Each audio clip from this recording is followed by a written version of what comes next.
In this video, I'm going to explain how to make sense out of and reconcile the equations of John Bell with quantum mechanics. And I'm going to demonstrate it using David Merman's experiment.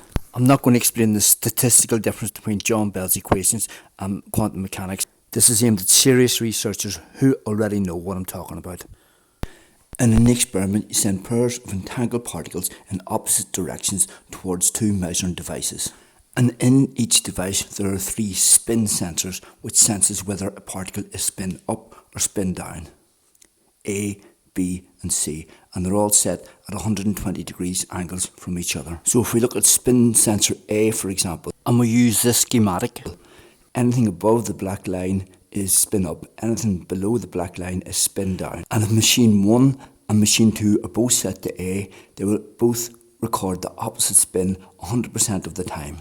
So if sensor A is spin up in the first machine, it'll be spin down in the second machine, and vice versa. Now if we have two machines, one with the centre oriented vertically and the other one oriented horizontally, then in the first machine, if it records spin up, then the second machine will record spin up 50% of the time and spin down 50% of the time. Remember, if anything's above the spin line, it's spin up. If it's below the spin line, it's spin down. And we can say the same thing from the perspective of the second machine. If it's spin up in the machine, which is the 90 degrees angle from the first machine, then it'll be spin up in the first machine 50% of the time, spin down in the first machine 50% of the time. And if you were to overlay the schematic of those two machines, one on top of the other, you'll see that when one is spin up, in machine 1, say for example, then it's spin down half the time and spin up half the time in machine 2. So when we get spin up in the second spin sensor, then in the first spin sensor we get spin down 50% of the time and spin up 50% of the time. It works both ways. And that seems straightforward if we take it at face value. So now let's overlay three spin sensors in a schematic. So the black horizontal line is the division between spin up and spin down for sensor A. The yellow line is a division for spin sensor B, and the blue line is a division for spin sensor C. So in effect, what John Bell argues is that if we use this pointer where one end reflects what's happening in machine 1 and the other end reflects what's happening in machine 2, then because we know we will always get the opposite spin, so spin sensor A in machine 1 is spin up a third of the time in the 120 degrees between the black line and the yellow line. The opposite end of the needle will be spin down for spin sensor B in machine 1, therefore spin up in machine 2, which is exactly what we see in the schematic. And of course the same happens for spin down. If it's spin down in machine 1, the other end of the needle will be spin up in machine 1, therefore spin down in machine 2. And then you have the two areas, we have a 60 degree angle between the yellow line and the black line. So in effect, what John Bell showed is that if we take everything considered as equal, then 50% of the time we take it from the perspective of machine 1, 50% of the time we take it from the perspective of machine 2. So if it's spin up in machine 1, it'll be spin down in machine 2. If it's spin down in machine 1, it'll be spin up in machine 2.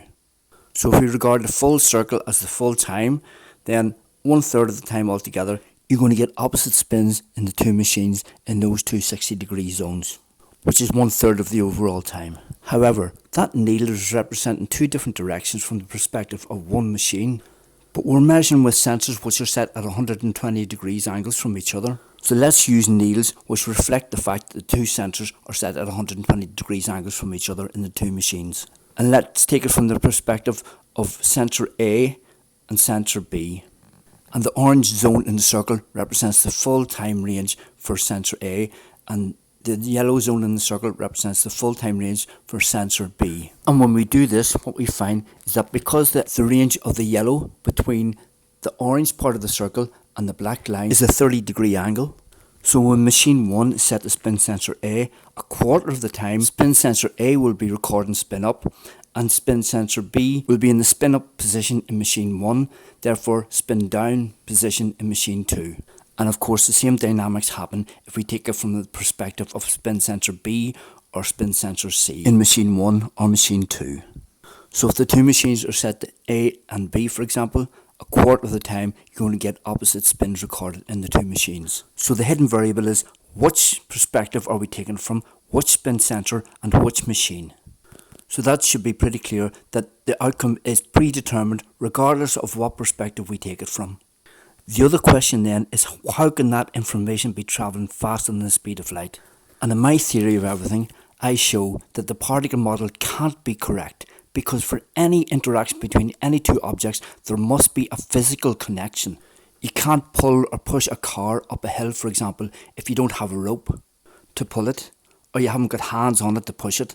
You can't use a pump to pump up water if the end of the hose isn't on the surface or below the surface of the water. If it's above the surface of the water, if there's space between it and the surface of the water, it won't suck up the water. That's why the particle model can't explain gravity, because you need a constant connection. And I show that connection is provided by a string type lattice, and inside the string type connections there's a fluid flows and ether. And it is possible that electromagnetic radiation and gravitational waves are not the only kind of waves in the fabric. If we look at water, we have surface waves on the water, which if we equate them to electromagnetic radiation, we also have sound waves underneath the water.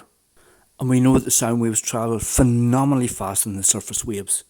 And if the ether is a perfect fluid, it is theoretically possible that that kind of subtle wave can be moving so fast it is in effect instant between any 2 points within the universe. And I have an experiment to test the hypothesis.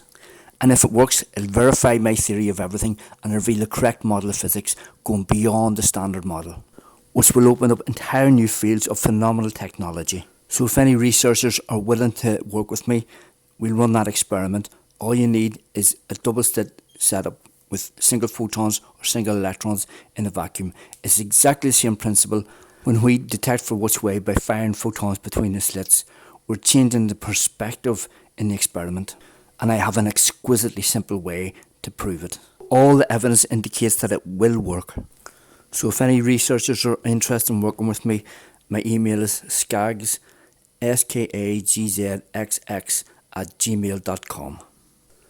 And this is just the tip of the research which I have been working on over the last few years. But as you can probably imagine, because it proves the Big Bang wrong and the particle model wrong, you can probably appreciate just how much resistance I faced, how much censorship, how many doors I've had closed in my face, phones put down and security guards called like, get this guy out of here.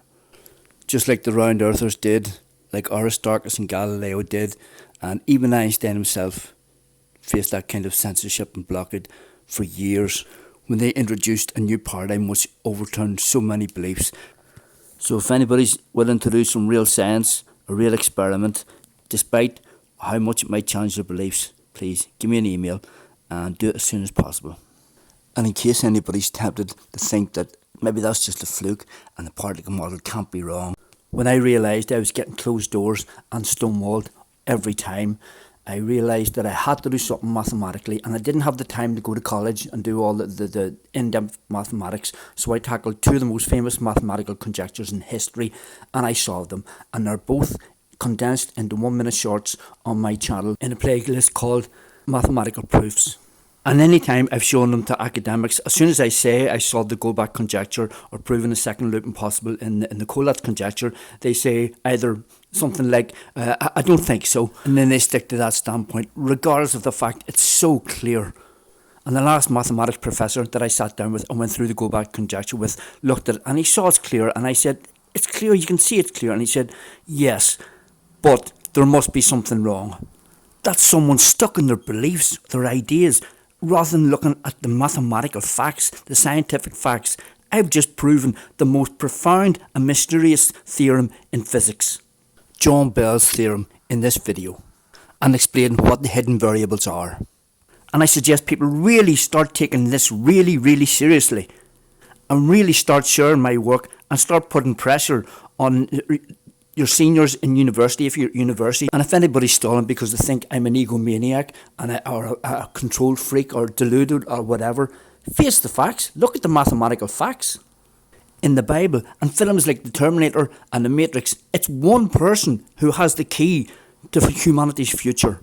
And the reality is, humanity is being kept under control by human artificial intelligence who think that paper is qualification of intelligence, and they're not able to think outside the box. They're not able to go beyond their own emotions and their own beliefs. And some of the best scientists are working for and developing the most dangerous machines for the most violent people. And they're putting more and more machines in control of systems where those false beliefs and false models are the only ones which are allowed. So it may just be the case that if somebody doesn't try my experiment soon, the AI systems and the human artificial intelligence systems, the bureaucratic system is going to be so tight that those experiments won't be able to be run by someone. You won't even be allowed to run an experiment without filling in 10 different forms and getting permission to run the experiment a week or two in advance. Perhaps permission from someone who has already compromised their integrity by accepting massive salaries from arms manufacturers, for example, who might have a vested interest in making sure these experiments don't go ahead and nobody's allowed to run them. So if anybody's in a situation or a university where you are free to run experiments and you don't have that level of bureaucracy yet, I advise you now, please take my work really seriously. Look at the facts, look at the mathematics, and push like it's life or death that these experiments are run, because all the evidence suggests it is. And while people feel smug and complacent while they're getting lots of money and a cosy environment, that could all go within an hour if we get hit by a solar Miyake level event. And people know this, but they don't seem to be taking that with the level of urgency and seriousness that it really needs, with the result that civilization is set up for a zombie type apocalypse if it happens anytime soon. And I suggest you do it now, because if something like a Miyake level event happened, it would and it could happen theoretically any moment. It's going to be too late then. We're not prepared. We could be, and we will be, if people take action now. If people don't take it with the level of seriousness it needs and start acting with the kind of urgency that we've seen in the Matrix films and the Terminator films, then this planet, which has the potential to be heaven on earth, will be hell on earth. Please, now is the time to act.